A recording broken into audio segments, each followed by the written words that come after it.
కూర్చుందమ్మా Sunday సరే కదా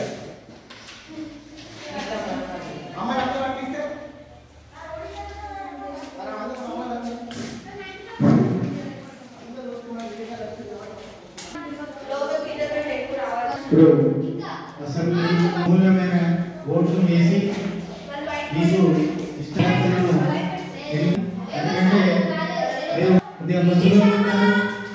ఇవ్వాలి. మరి ఎలక్షన్లు సజావుగా అమూల్యమైన ఓటును వినియోగించవలసిందిగా ప్రజలందరూ కూడా మనవి చేయడం జరుగుతుంది. ఇక్కడ మీకు అందరు కూడా తెలిసిన విషయమే, ఇక్కడ అసెంబ్లీ మీకు ఇష్టం వచ్చినటువంటి ఎంపీ అభ్యర్థులను అలాగే ఎమ్మెల్యే అభ్యర్థులను ఓటు వేసి మీరు ఎన్నుకోవాల్సిందిగా మేము ఎలక్షన్ కమిషన్ తరఫున మనవి చేస్తున్నాము. అలాగే 9th క్లాస్ బాయ్స్ కూడా లైన్లో ఓటింగ్ ప్రాసెస్లో పాల్గొనడానికి రావాలి. 9th క్లాస్ పాల్గొనవలసిందిగా మనవి చేస్తున్నాం. అలాగే ఎలక్షన్ కమిషన్ ఆఫ్ ఇండియా తరఫున మనం చేసేది ఏంటంటే అందరు బాయ్స్ వచ్చింది కాబట్టి అందరు కూడా ఈ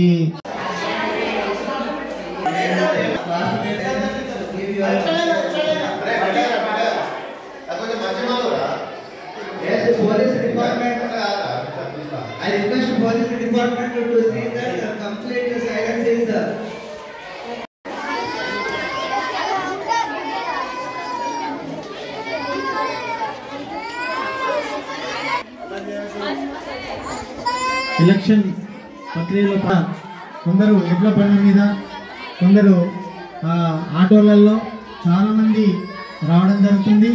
కంటెస్టింగ్ క్యాండిడేట్స్ ఎవరైతే ఉన్నారో ఎమ్మెల్యే మరి ఎంపీలు అందరూ కూడా ఎవరు కూడా ఈ దగ్గరికి రావద్దండి. మీరు 200 మీటర్ల పరిధిలోనే ఈ ప్రచారాన్ని చేసుకోవాలి. అది రూల్. అది ఎలక్షన్ కమిషన్ ప్రక్రియను విధానాన్ని మరి మీరు election commission of India heads కాబట్టి గ్రామ సెక్రటరీ శ్రీకృష్ణ సార్ గారు కానీ అలాగే గ్రామ పెద్దలు వారు కూడా స్వాగతం. సిస్టమేటిక్గా మరియు రూల్స్ ప్రకారంగా ఎలాంటి వాయిలెన్స్ లేకుండా మరి నిశ్శబ్దంగా జరుగుతున్నందుకు నేను అప్రిషియేట్ చేయడం జరుగుతుంది. మరి పూర్తి అయ్యే వరకు కూడా ఇదే పద్ధతిలో పూర్తి చేయవలసింది కదా ఇక్కడ ఉన్నటువంటి పోలింగ్ ఆఫీసర్స్ మరియు మిగతా సిబ్బంది అందరినీ కోరడం జరుగుతుంది. స్కూల్ బాయ్ ఎలక్షన్లకు మరి ఇక్కడ ఉన్నటువంటి ఆఫీసర్లందరూ కూడా చక్కని ఏర్పాట్లు చేశారు. ఎటువంటి ఇబ్బందులు తలెత్తకుండా మరి ఓటింగ్ ప్రక్రియ సక్రమంగా జరిగేటట్టుగా అన్ని వసతులు కల్పించినందుకు వారిని నేను అభినందిస్తున్నాను. అదేవిధంగా ఓటర్లందరూ కూడా మీ ఓటును వినియోగించుకొని ఒక మంచి వ్యక్తిని, మీకు సేవ చేసేటువంటి వ్యక్తిని ఎన్నుకోవాలని మరి నేను కోరుచున్నాను. మీరందరూ కూడా కొద్దిగా ఓపిక బట్టి అందరూ ఓటు హక్కును వినియోగించుకోవాల్సిందిగా కోరుచున్నాను. రోజును పురస్కరించుకొని బండలింగపల్లి పాఠశాలలో మాక్ ఎలక్షన్స్ నిర్వహించడం జరుగుతుంది.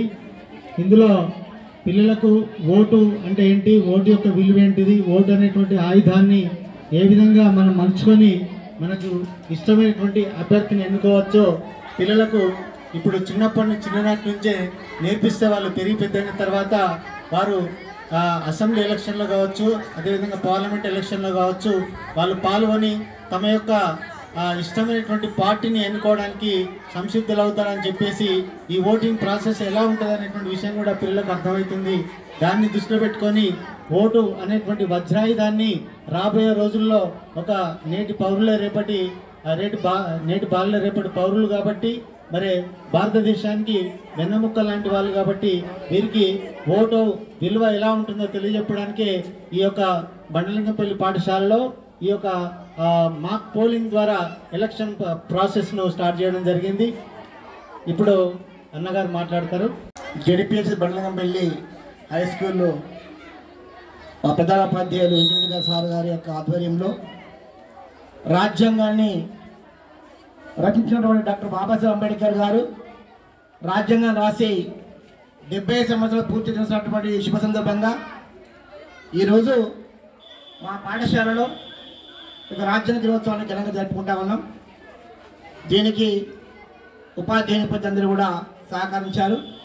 విద్యార్థులు కూడా మరి ఎన్నికల ప్రక్రియ ఎలా ఉంటుందో వారికి అర్థం చేయించడం కోసం మరి యొక్క రాజ్యాంగ దినోత్సవాన్ని మీరు జరుపుతూ ఉన్నాం.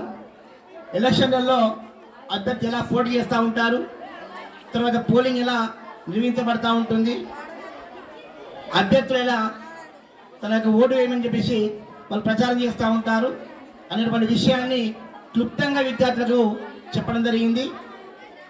డాక్టర్ బాబాసాహెబ్ అంబేద్కర్ గారు ఒక అమూల్యమైనటువంటి ఆయుధాన్ని ఇచ్చాడు. ఆయుధమే ఓటు హక్కు. ఆ ఓటు హక్కును ప్రజలు దుర్వినియోగం చేసుకోకుండా నిస్వార్థంగా దాన్ని వినియోగించుకొని తనకు నచ్చినటువంటి అభ్యర్థిని ఎన్నుకున్నటువంటి యొక్క స్వేచ్ఛ అందులో ఉంది.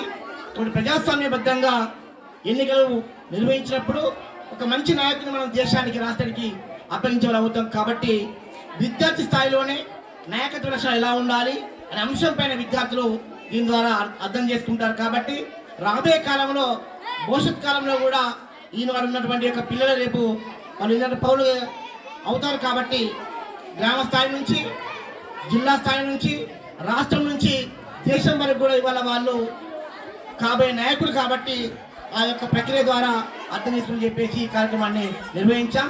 మరి దీనికి సహకరించిన ఉపాధ్యాయులకు